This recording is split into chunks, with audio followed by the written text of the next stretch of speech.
You are looking at Julian's pronunciation guide, where we look at how to pronounce better some of the most mispronounced words in the world, like this other curious word. But how do you say what you're looking for today? Let's learn once and for all how to pronounce this word. I know a lot of people get confused by it. Shouldn't be. It's a word from Scotland, originally from Scottish, therefore the pronunciation can only be one way.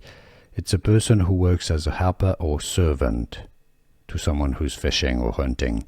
It's pronounced ghillie. Sometimes the spelling doesn't have the H, but the pronunciation is the same. It's not Ghillie. Do you pronounce it? Have you been pronouncing it Ghillie yourself? How do you pronounce it? Let us know in the comments. How did you pronounce it? It's pronounced in English ghillie. Here are more videos on how to pronounce more confusing words and names too many mispronounced. Like this video if you found it useful. I appreciate your support. I'll see you soon and thanks for watching.